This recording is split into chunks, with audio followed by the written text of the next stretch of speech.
So I wanted to do a video on depression.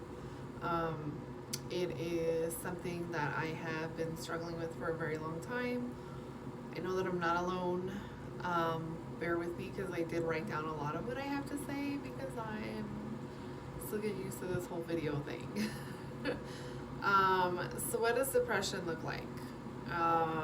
So a lot of times we don't really know that we're around people who are struggling with depression, especially if they hide it well. I think for me, probably people that know me well could kind of pick up on it. I don't think I hide it very well, but I don't know. I think it depends on, how close I am with the people around me. I know, like, probably my family sees it the most. So with that said, that probably means that on a regular basis, I'm encountering other people who are struggling with depression as well, and I don't know. Which probably means that you have been working with somebody who may be struggling with depression and you don't even know. So depression could really look like everyday people. There's no way to really know unless somebody outright tells you I'm struggling. And another question that sometimes comes up is depression even real? Is that even a thing? Like, everybody wants to diagnose everybody with psychobabble, blah, blah, blah, blah, blah. Yeah, it is real. Maybe some people aren't as affected by it as others. We're all different. Some people had normal lives and struggle with it. Some people have had normal lives, don't struggle with it. Some people have had dysfunctional lives and never really get hit with depression. Depression is real. Depression is real. Depression is real. I just feel like I need to emphasize that. I'm living with depression. Anybody susceptible to depression, and I've been battling with depression for so long that I don't even think I can pinpoint, for me, where in my life I started. I can say, I remember this event occurred or that event occurred and it was really bad, but I don't really remember a time in my life where I've ever not been depressed. I think I've had moments where I'm super happy, I'm super cheerful, but I think that on the regular, looking back, I've been struggling with depression for probably most of my life. And I guess the way that I feel like depression, I could describe depression, is it's like having a shadow that never leaves. It's like, even on my good days,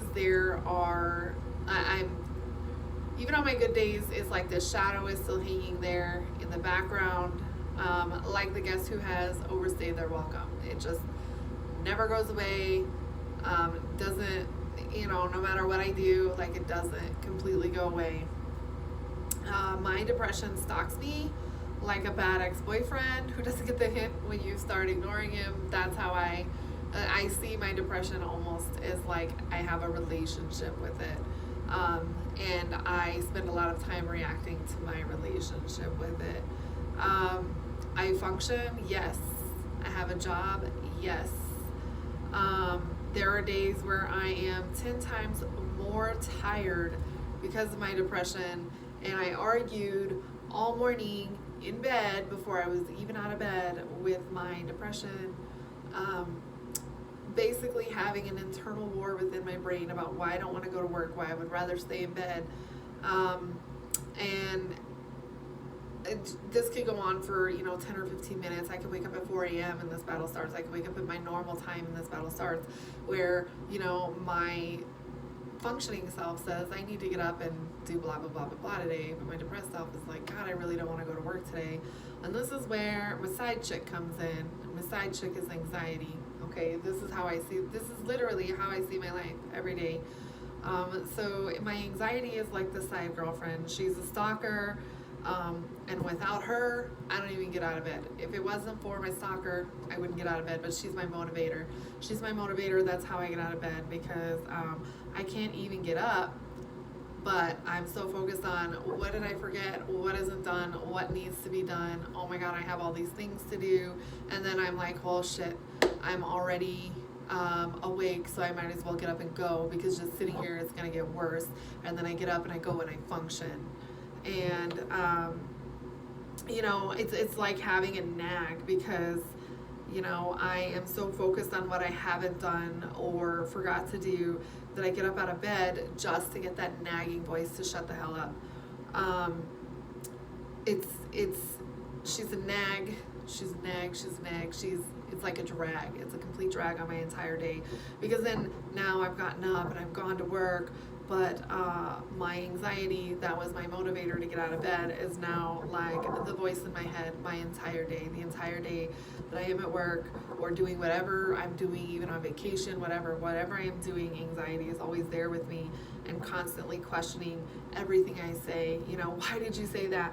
Why did you say this? Why did you say it this way? You know, what were you thinking? I wasn't thinking. That's why I said it. 90% of what I say, I wasn't thinking about when I said it. It just came out of my mouth.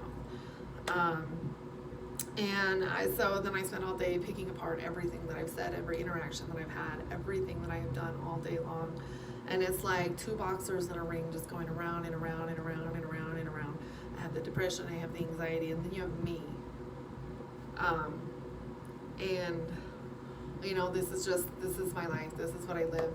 And you know, I've had to learn to recognize that I have to step away from some things to try to really work on that part of my life, because it's completely out of control.